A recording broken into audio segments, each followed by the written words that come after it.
Cristo solo es nuestro anuncio, nuestra prédica Él será. Siempre a Cristo ensalzaremos, Cristo solo se verá. Buenas noches, mis estimados amigos y hermanos en Cristo. Les doy la más cordial bienvenida a este tiempo, a este espacio que hemos dedicado para el estudio de la palabra del Señor. Es nuestro anhelo que el estudio de esta noche sea de gran bendición para su vida personal y espiritual. Antes de iniciar este tiempo de estudio, pongamos este espacio en las manos del Señor. Soberano Dios y Padre nuestro, gracias te damos por tu bondad, por tu misericordia, por tu amor. Gracias, Padre, porque en tu inmensa misericordia nos permites utilizar este medio virtual para poder conectarnos todos los hermanos creyentes en Cristo Jesús para el estudio de tu bendita palabra. Te rogamos, Señor, que tú seas usándome, seas, Señor, tomando mis palabras para poder transmitir la verdad que tú quieres llevar a tu pueblo, Padre. Que sea el Espíritu Santo mismo abriéndonos nuestro entendimiento, nuestros corazones, para recibir con mansedumbre la palabra del Señor. En el nombre de Cristo Jesús. Amén y amén.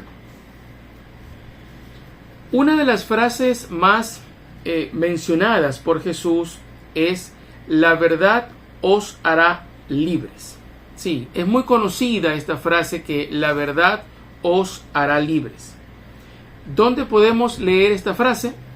La encontramos en el Evangelio de Juan, en el capítulo 8. El Evangelio de Juan, el capítulo 8. Los versos 31 y 32. Juan 8, 31 y 32. Entonces Jesús dijo a los judíos que habían creído en él: si vosotros permaneciereis en mis palabras, seréis verdaderamente mis discípulos, y conoceréis la verdad, y la verdad os hará libres. Sí, la verdad os hará libres. Pudiéramos pensar entonces que el mencionar siempre la verdad es algo que todas las personas esperarían y quisieran que suceda. Pero la realidad es otra. No todos se sienten cómodos ante la verdad. En algunas ocasiones, la verdad incomoda a las personas. Y la razón de que la verdad incomode es porque afecta en algo a esas personas. Sí, cuando una verdad es dicha y esta verdad incomoda, es siempre porque está apuntando, está tocando alguna parte, algún aspecto de la vida de aquella persona que está escuchando dicha verdad.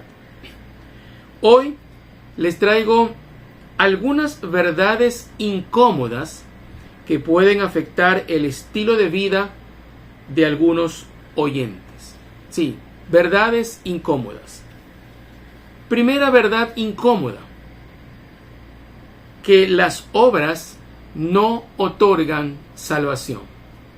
Repito esta verdad: que las obras no otorgan salvación.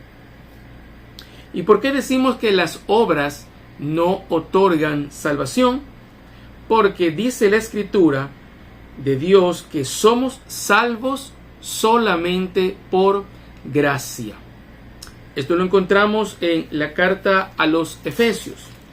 Abra conmigo en la carta del apóstol Pablo a los Efesios, en el capítulo 2, para que leamos versos 8 y 9.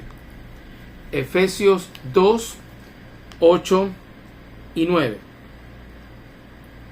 Porque por gracia sois salvos por medio de la fe, y esto no de vosotros, pues es don de Dios, no por obras, para que nadie se gloríe.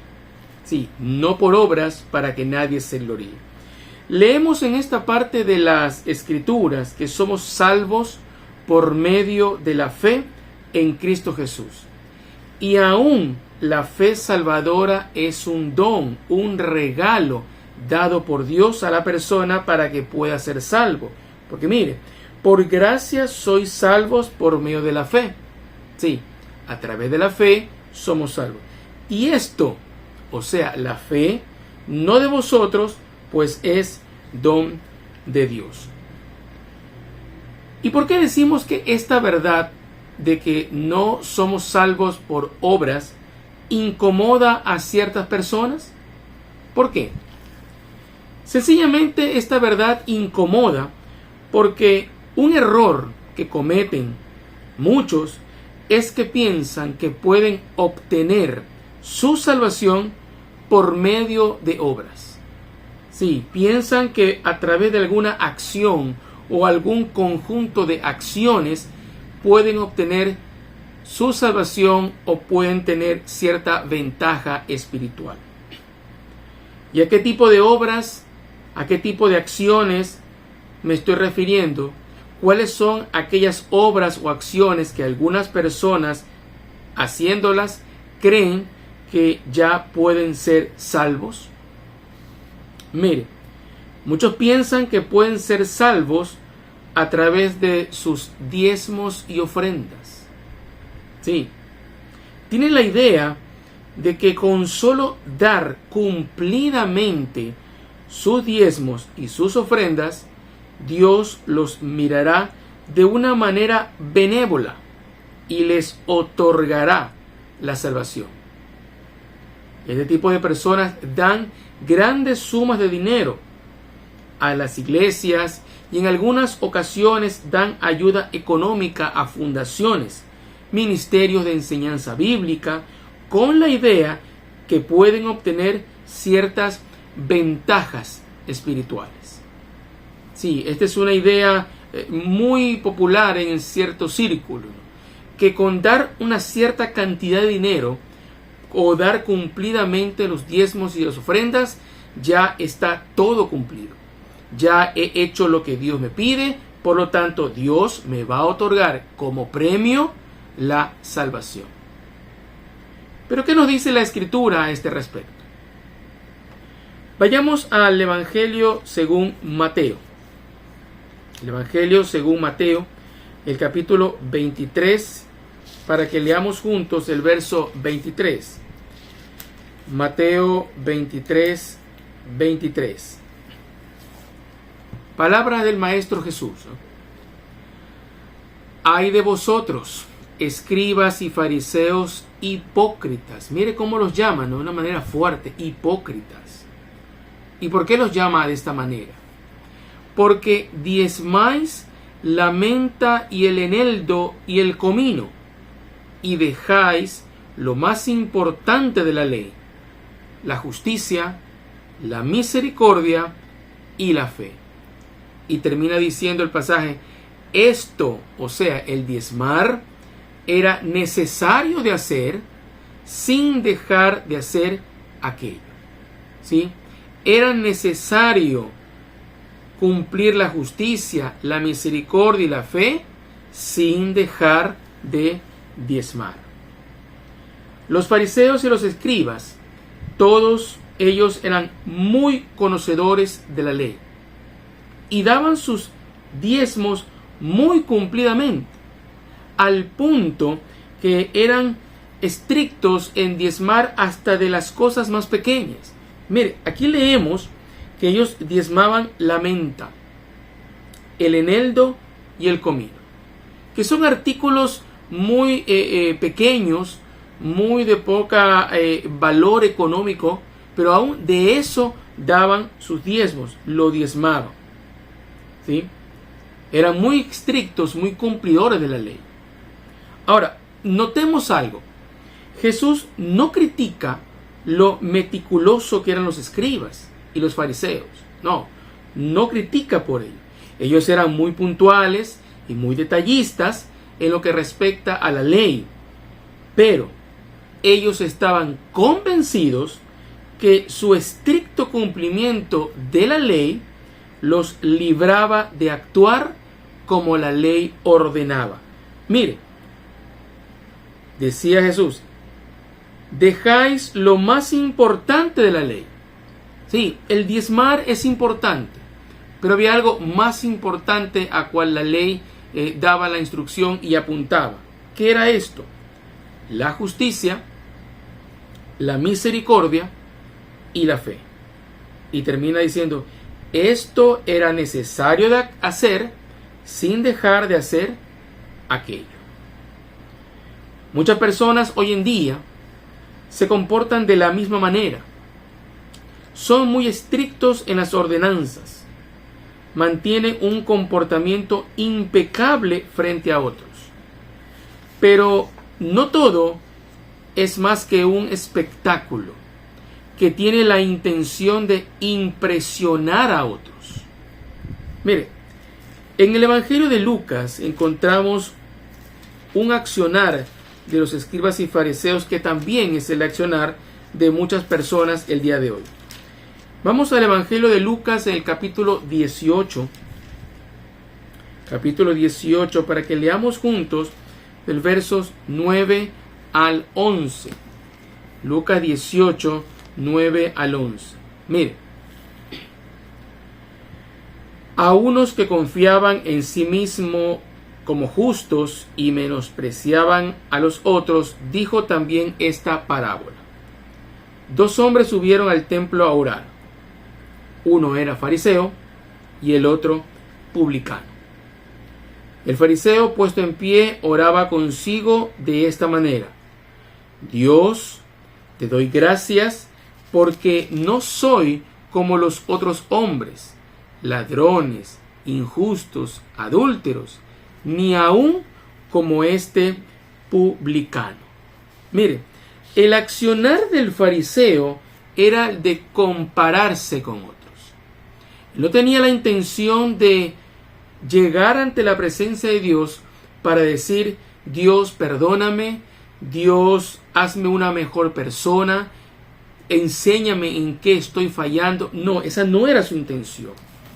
Mire, Dios, te doy gracias. Y yo me imagino que cuando estaba diciendo estas palabras, el fariseo hasta sacaba pecho, ¿no? Te doy gracias porque no soy como los otros hombres. ¿Y cómo eran los otros hombres? Ladrones. Él no era ladrón. Injusto. Él no actuaba con injusticia. Adúltero. No era un adúltero. Pero él tenía el problema del orgullo. Y ahí radicaba su dificultad. Todo lo que él hacía de orar puesto en pie era para que los otros lo vean, para que las demás personas puedan observarlo. Y estas palabras seguramente también las dijo o las decían con voz muy alta, ¿no? Dios, te doy gracias, etcétera y etcétera. Otro pasaje. En el Evangelio según Mateo, el capítulo 6. Mateo, el capítulo 6, leamos el verso 5. Mateo 6, 5. Y cuando ores, decía Jesús, no seas como los hipócritas, porque ellos aman el orar en pie en la sinagoga y en las esquinas de las calles. Mire, ¿con qué intención? Para ser vistos de los hombres. De cierto os digo que ya tienen su recompensa. Mire, los hipócritas, los escribas, fariseos, amaban, les gustaba presentarse en las esquinas y orar en público. Pero no era la intención de humillarse ante Dios, no era la intención de buscar en verdad el rostro de Dios. No, la única intención de hacer este acto público era para ser vistos de los hombres. Lastimosamente hoy hay muchos que también actúan de esta manera. Se presentan de una manera muy cumplida, se presentan de una manera muy detallista. A lo mejor algunos hasta alzan sus manos, lloran, se arrodillan y otras clases de cosas. Y no digo que esté mal, ¿sí? Si usted siente en su corazón de alzar sus manos a Dios, hágalo. Si usted siente en su corazón que tiene que arrodillarse ante Dios, hágalo. Si usted derrama lágrimas por estar ante la presencia del Señor muy conmovido, hágalo. Pero hágalo para el Señor, no para ser vistos por los demás. Que esa era la intención de los escribas y fariseos. El que todos los vean para que digan, oh, qué gran persona es, oh, qué buena persona es. Era todo un espectáculo lo que hacían. Otro pasaje. Romanos, el capítulo 11. Vayamos al libro de Romanos, el capítulo 11, y leamos el verso 6. Romanos 11, 6. Y si por gracia, ya no es por obras. De otra manera, la gracia ya no es gracia. Y si por obras, ya no es gracia. De otra manera, la obra ya no es obra. ¿Qué nos dice la Escritura aquí en este pasaje? ¿Qué nos enseña aquí? Aquí nos enseña que la gracia es contraria a las obras, ¿sí? Si la salvación es por obras, entonces ya no es por gracia. Mire, y si por gracia la salvación, entonces ya no es por obras. Pero si es por obras, entonces ya no es por gracia. Sí, si la salvación fuera por obras, entonces no sería una gracia, sería por méritos. Y la Biblia nos enseña que nadie es capaz de ganar su salvación por actos, porque todos somos pecadores. Todos somos pecadores. Y el pasaje de Efesios es muy claro, ¿no? El que leímos. La salvación no es por obras. Por ninguna obra nuestra podremos obtener nuestra salvación. El único medio es por la gracia. Es por la fe en Cristo Jesús, no por obras, para que nadie se gloríe. Y esta es una primera verdad que a muchos les incomoda. El saber y escuchar que todo lo que estén haciendo, por muy bueno que sea, si no tiene la intención de glorificar a Dios, no le otorga ningún tipo de ventaja, no le puede obtener su salvación. Pero hay una segunda verdad que muchas veces incomoda también. Sí, hay una segunda verdad. Esta verdad es de que somos salvos para hacer buenas obras. Sí, somos salvos para hacer buenas obras. Volvamos al libro de Efesios, el capítulo 2. Efesios, el capítulo 2. Dimos lectura a los versículos 8 y 9. Y ahora leamos el 10. Leamos otra vez el 8 y 9 para tener la idea completa. Efesios 2:8. Porque por gracia sois salvos por medio de la fe, y esto no de vosotros, pues es don de Dios, no por obras, para que nadie se gloríe. Porque, el verso 10, somos hechura suya, mire, creados en Cristo Jesús para buenas obras, las cuales Dios preparó de antemano para que anduviésemos en ella. Sí, Dios nos hizo salvos para hacer buenas obras. En la primera verdad que a muchos les incomoda, mencionamos que las obras no otorgan salvación, no ofrecen salvación. Pero en esta verdad, que también incomoda a algunos, las obras no dan salvación, pero sí somos salvos para realizar buenas obras. Y estas obras que debemos realizar no son para que Dios nos ame más.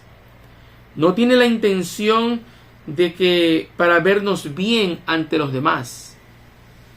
Estas buenas obras son una respuesta natural de la gratitud y el amor que sentimos hacia Dios por habernos otorgado la salvación.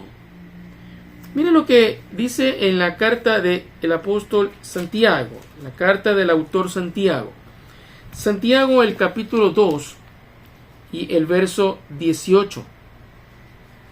Santiago 2:18. Pero alguno dirá: tú tienes fe y yo tengo obras. Muéstrame tu fe sin tus obras y yo te mostraré mi fe por mis obras. Sí, yo te mostraré mi fe por mis obras. Como leemos en este pasaje, las obras, aunque no dan salvación, sí son una evidencia de la fe del creyente. Sí, es una evidencia de la fe del creyente.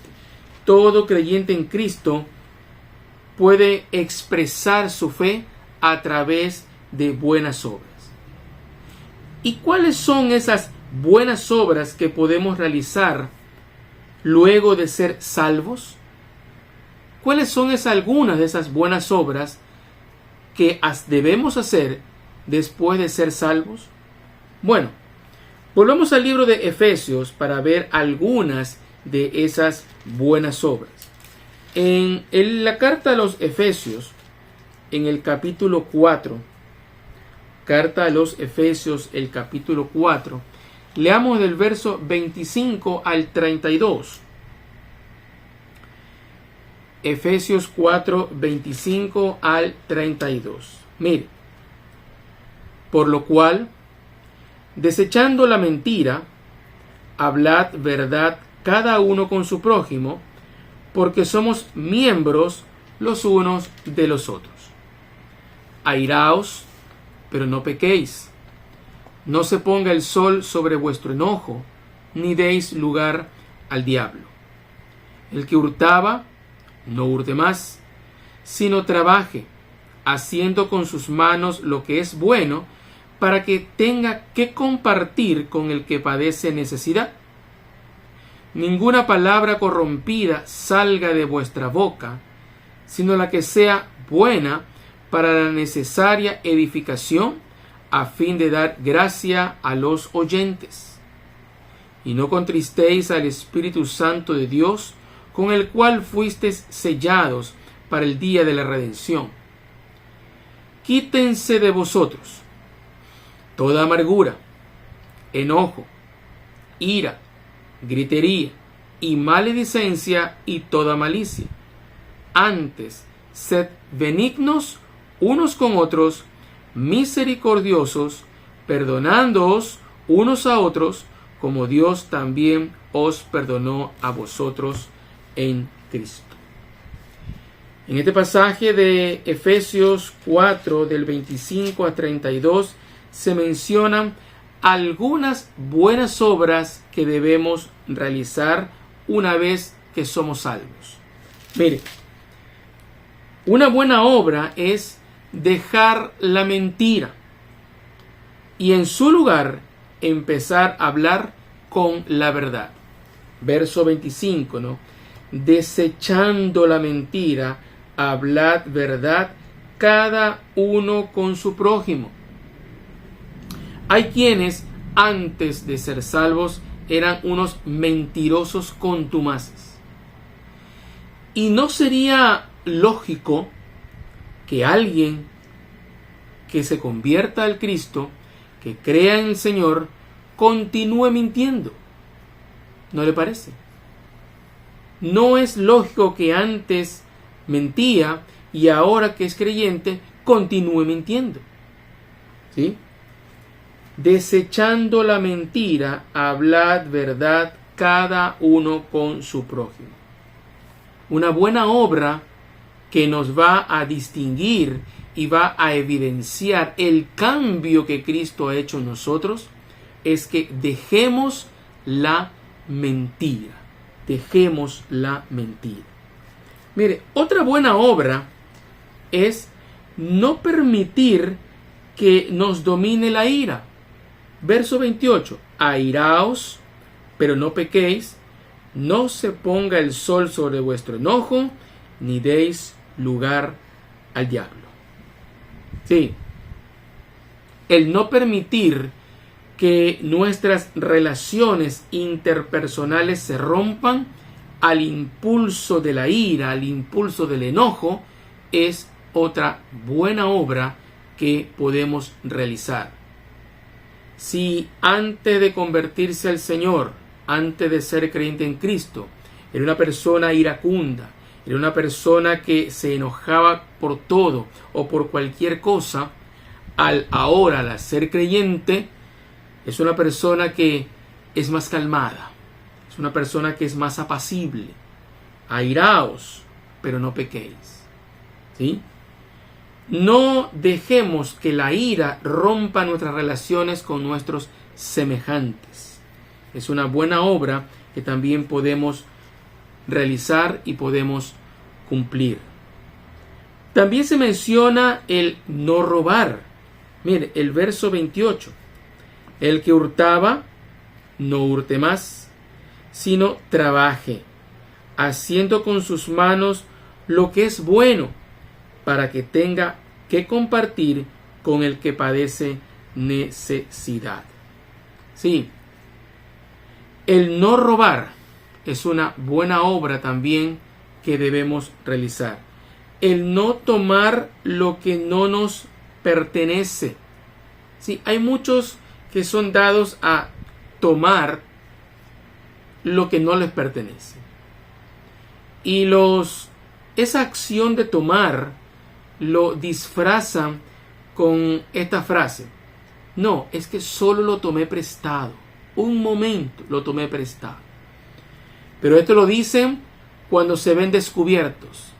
Pero cuando nadie los ve o si nadie se da cuenta, se apropian de aquello que no les pertenece. El que hurtaba, no hurte más, sino trabaje.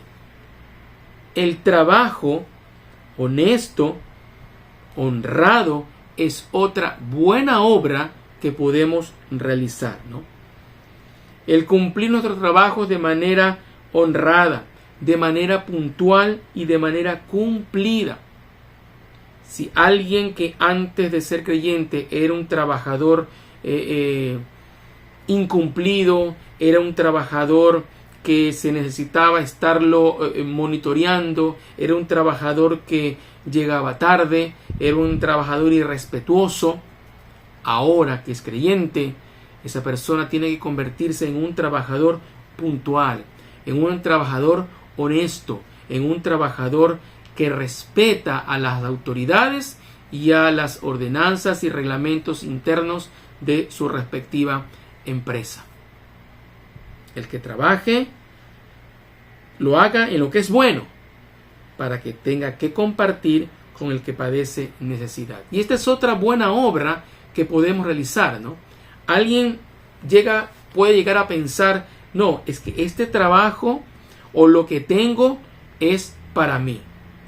No, Dios nos otorga el trabajo y muchas veces nos da una abundancia en alguna situación para que podamos compartir, para que podamos ayudar a aquel que padece necesidad. Y esta es otra buena obra que nos va a distinguir y va a demostrar la fe que tenemos en Cristo Jesús. Otra buena obra que podemos realizar es el de cuidar nuestras palabras. Mire, en el verso 29, ninguna palabra corrompida salga de vuestra boca. Sí, ninguna palabra corrompida salga de vuestra boca. Es decir, debemos cuidar lo que decimos. Debemos cuidar el lugar donde lo decimos. Y también a veces debemos cuidar hasta el tono con que decimos las palabras. Sí, ninguna palabra corrompida salga de vuestra boca. Si cuidamos lo que decimos, si vigilamos nuestras palabras, seremos de edificación y gratificación a quienes nos escuchan. Porque mire, dice, ninguna palabra corrompida salga de vuestra boca. La idea es, cuidemos lo que decimos, sino que nuestras palabras sean lo bueno para la necesaria edificación, a fin de dar gracia a los oyentes, dar palabras de aliento, dar palabras de ánimo, dar palabras de consuelo, dar palabras de motivación a aquel que nos está escuchando. Y esa es otra buena obra que podemos realizar, el poder sostener espiritual, anímicamente con nuestras palabras, No es necesario muchas veces dar grandes sumas de dinero a una persona para hacerla sentir bien. Muchas veces simplemente se necesita un buenos días, pero dado con una sonrisa, dado alegre, ¿sí? Un Dios te bendiga, un ánimo, tú puedes, no te rindas, sigue adelante. Son palabras que motivan, son palabras que alientan. Que nuestras palabras sean lo bueno para la necesaria edificación de los oyentes. Otras buenas obras que se mencionan en el pasaje son el dejar la amargura, dejar el enojo, dejar la ira, la maledicencia y toda malicia. Mire, verso 31. Quítense de vosotros toda amargura, enojo, ira, gritería y maledicencia y toda malicia.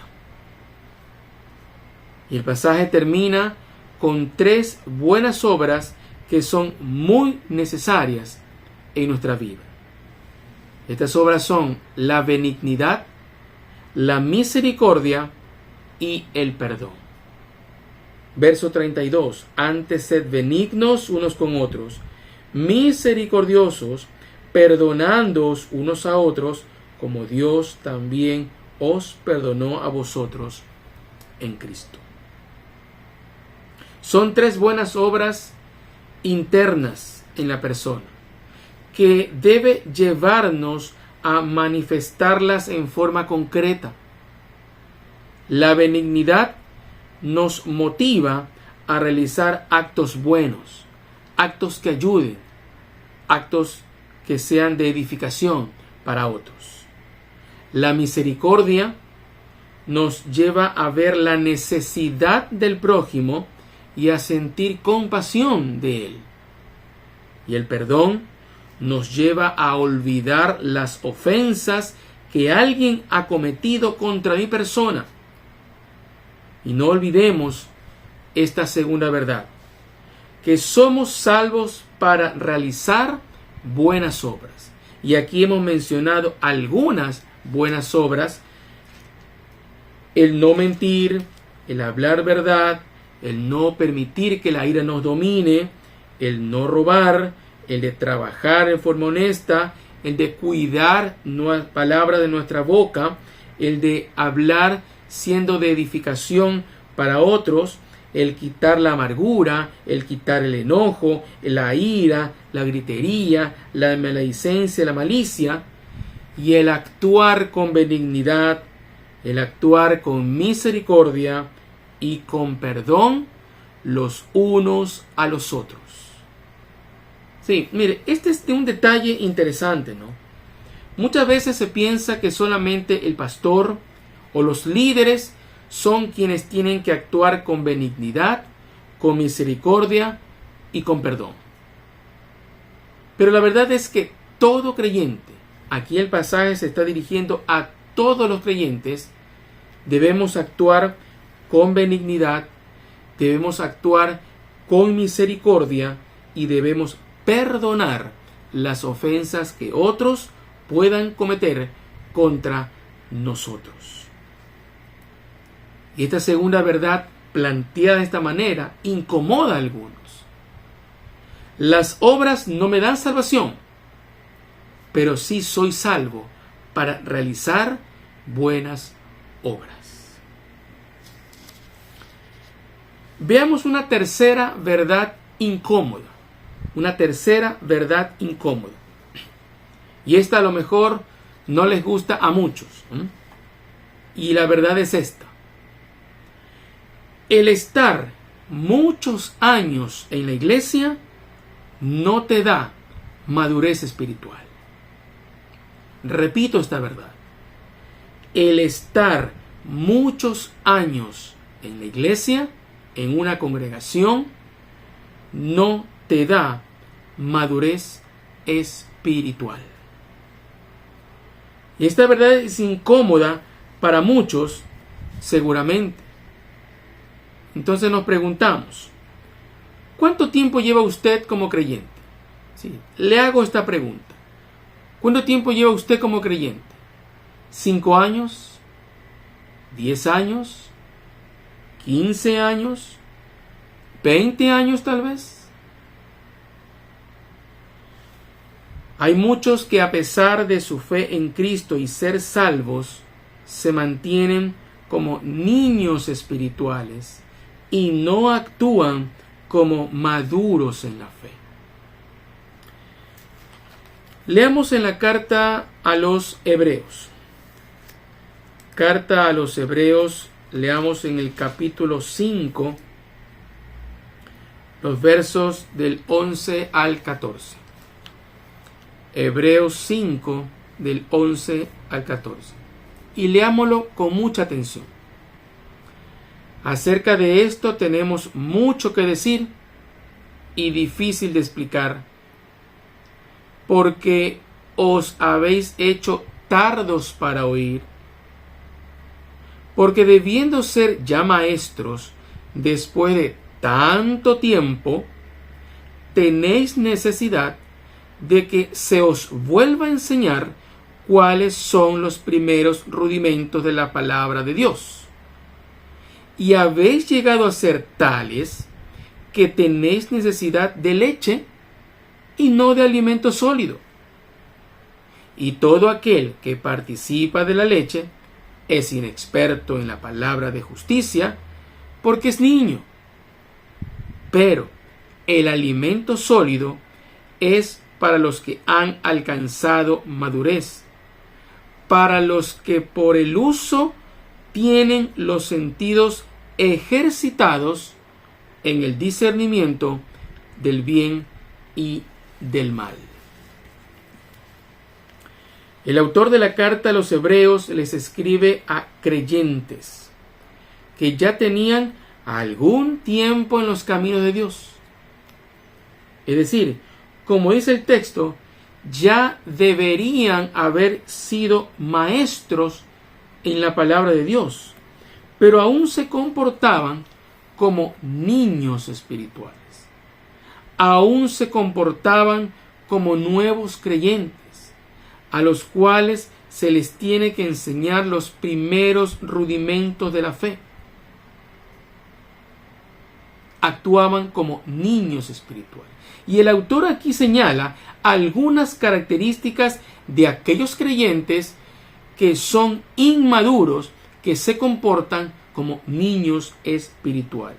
Mire, ¿cómo son estos creyentes inmaduros? Primero, son tardos para oír, son lentos para oír, lentos para escuchar, lentos para aprender. Otra característica es que tenían ya algún tiempo en la congregación. Esto está especificado en la expresión que debiendo ser ya maestros después de tanto tiempo. Es decir, ya habían transcurrido algunos años dentro de la congregación y aún se comportaban como nuevos creyentes. Estos inmaduros tenían la necesidad de que se les vuelva a enseñar las primeras lecciones en la doctrina de Dios. Mire, después de tanto tiempo, tenéis necesidad de que se os vuelva a enseñar cuáles son los primeros rudimentos de las palabras de Dios. Sí, y a esta doctrina inicial el autor lo llama leche, porque habéis llegado a ser tales que tenéis necesidad de leche y no de alimento sólido. También se menciona que estos inmaduros eran inexpertos. Dice, y todo aquel que participa de la leche es inexperto en la palabra de justicia, porque es niño. Es niño. Otra característica de los inmaduros espirituales es que no pueden discernir entre lo bueno y lo malo. En la última parte del verso 14, el alimento sólido es para los que han alcanzado madurez, para los que por el uso tienen los sentidos ejercitados en el discernimiento del bien y del mal. ¿Sí? El uso de los sentidos en el discernimiento del bien y del mal es algo que el inmaduro en la fe no puede realizar. Es algo que el inexperto en la palabra de Dios no puede realizar. El estar muchos años en la iglesia no te da madurez espiritual. Y hay otros pasajes que nos informan sobre aquellos que no han madurado, a pesar de estar tiempo en los caminos de Dios. Veamos en la carta a los Efesios, nuevamente en la carta a los Efesios, en el capítulo 4, leamos el verso 14. 4:14, Efesios 4:14. Miren, para que ya no seamos niños fluctuantes, llevados por doquiera de todo viento de doctrina, por estratagema de hombres que para engañar emplean con astucia las artimañas del error. Las artimañas del error. Aquí en el pasaje de Efesios, al que no ha adquirido madurez espiritual, se lo llama niño fluctuante. Sí, para que no seamos ya más niños fluctuantes. Y aquel que es niño fluctuante, leemos que es llevado por doquiera de todo viento de doctrina. Sí, para que ya no seamos niños fluctuantes, llevados por doquiera de todo viento de doctrina. ¿Y qué quiere decir esto? Esto quiere decir que aquel que es inmaduro en la fe de Cristo es una persona que puede ser convencida por cualquier tipo de doctrina o práctica pseudo cristiana, porque no conoce, no discierne lo bueno de lo malo, porque no conoce las doctrinas de Dios expresadas en las Escrituras. ¿Sí? El niño fluctuante, el inmaduro en la fe, aunque haya tenido o ya tenga muchos años, el que es inmaduro no discierne cuando tratan de engañarlo, o no discierne si lo que está escuchando está realmente sustentado en la palabra del Señor. Ahora, ¿por qué el creyente en Cristo debe conocer las doctrinas de Dios? Esta es una buena pregunta. ¿Qué importancia tiene el saber lo que Dios desea de nosotros? En primer lugar, en el mismo texto se menciona que hay hombres, falsos maestros, que con astucia tratan de engañar a los cristianos débiles en la fe para desviarlos del camino de Dios. Sí. Para que ya no seamos niños fluctuantes, el verso 14 de Efesios 4, llevados por doquiera de doctrina, viento de doctrina, por estratagema de hombres que para engañar emplean con astucia las artimañas del error. Hermanos,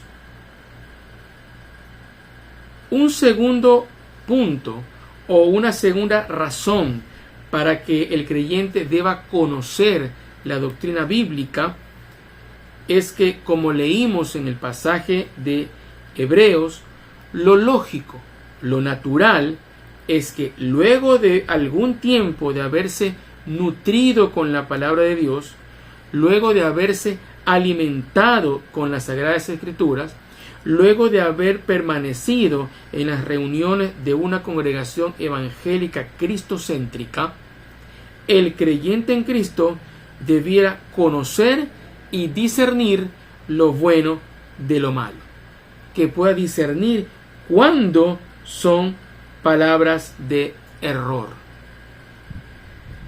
Mire, no es natural que un niño que se alimente, un niño que es cuidado debidamente, no crezca. Sí, no es natural. Lo natural es que si usted a un niño lo nutre bien, lo cuida, ese niño vaya creciendo en forma natural. Lo lógico es que madure física, mental y emocionalmente. Si esto es cierto en la parte física, en lo espiritual es exactamente igual. Pero hay quienes que luego de haber permanecido mucho tiempo en una congregación, aún se comportan como niños espirituales. Y eso es lamentable. Aún se comportan como niños malcriados. Aún se comportan como inexpertos. Aún se comportan como aquel que es nuevo en la fe y no conoce mucho de las doctrinas de Dios. Y su accionar evidencia esa inmadurez.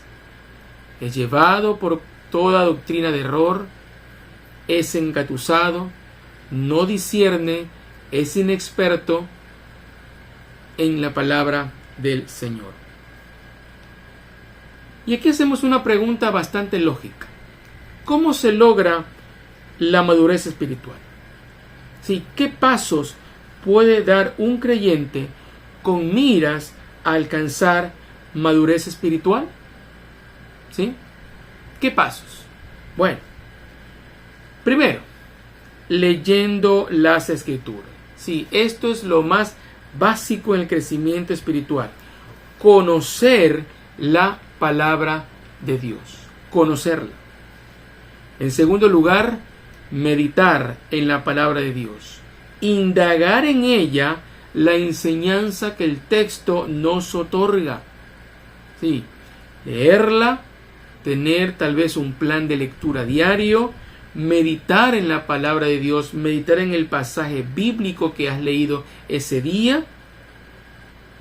Y en tercer lugar, disponernos a obedecer las enseñanzas, los mandamientos que Dios ha dispuesto en su palabra. Mire, una de las cosas más difíciles de hacer para un creyente es obedecer a un Dios que no conoce. Repito, una de las cosas más difíciles de hacer para un creyente es obedecer a un Dios que no conoce. Si usted es creyente en Cristo, debe conocer a Cristo. Si usted ama a Cristo, debe obedecer sus mandamientos. Y la única manera de conocer a Cristo es a través de la lectura de su palabra. Es a través de la lectura concienzuda, pensada, meticulosa de la palabra del Señor.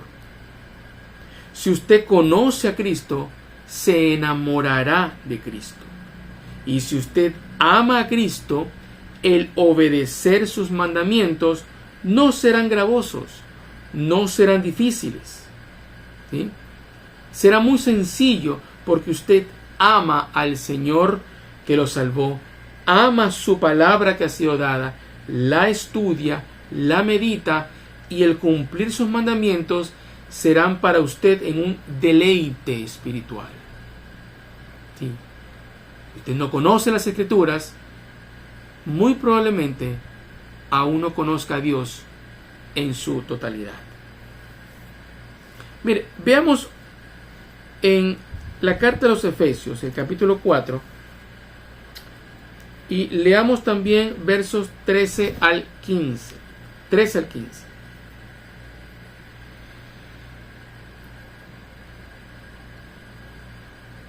Hasta que todos lleguemos a la unidad de la fe y del conocimiento del Hijo de Dios. Leamos del verso 11 para tomar la idea completa.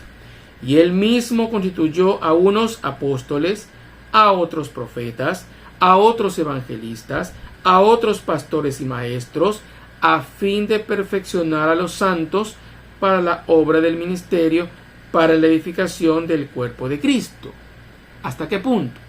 Hasta que todos lleguemos a la unidad de la fe y del conocimiento del Hijo de Dios, a un varón perfecto, a la medida de la estatura de la plenitud de Cristo, para que ya no seamos niños fluctuantes, llevados por doquiera de todo viento de doctrina, por estratagema de hombres que para engañar emplean con astucia las artimañas del error, sino que siguiendo la verdad en amor, mire, crezcamos en todo en aquel que es la cabeza, esto es Cristo.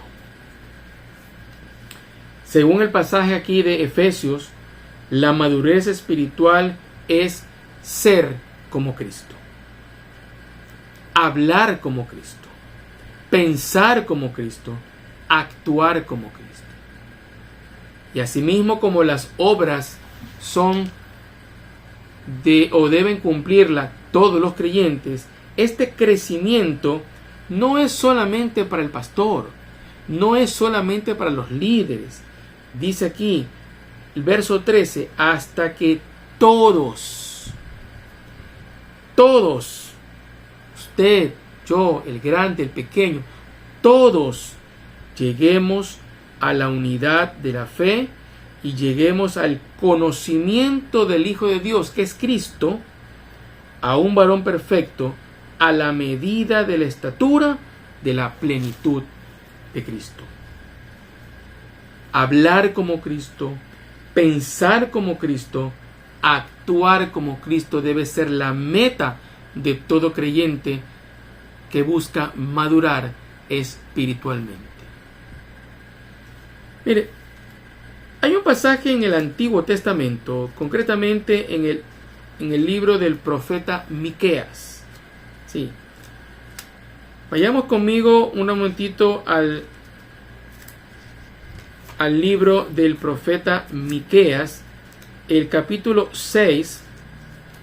Miqueas, el capítulo 6, para que leamos el verso 8. Miqueas está después del libro de Jonás, ¿sí? Miqueas 6, 8. Y leemos así: Oh hombre, Él te ha declarado lo que es bueno y lo que pide Jehová de ti. ¿Y qué es lo que pide Jehová de usted y pide de mí? Solamente hacer justicia, amar misericordia y humillarse ante tu Dios. El creyente que es maduro en Cristo actúa con justicia. El creyente maduro espiritualmente ama actuar con misericordia. El creyente que ha madurado en su vida espiritual se humilla ante Dios, se somete a su voluntad y tiene claro en su mente que todo lo que tiene o lo que no tiene es por la voluntad santa, soberana y perfecta de Dios. Sí, Él te ha declarado lo que es bueno y lo que pide Jehová de ti. Jehová pide de ti y de mí que hagamos justicia. Jehová pide de ti y de mí que amemos misericordia.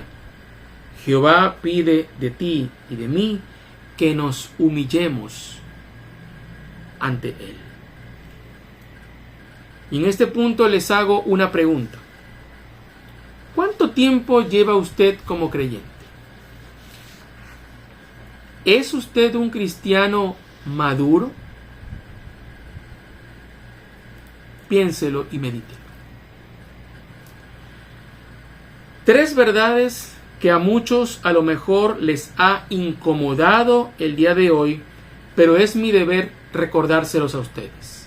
Sí, como expositor de la palabra del Señor no puedo dejar de decir estas verdades. ¿Cuáles son?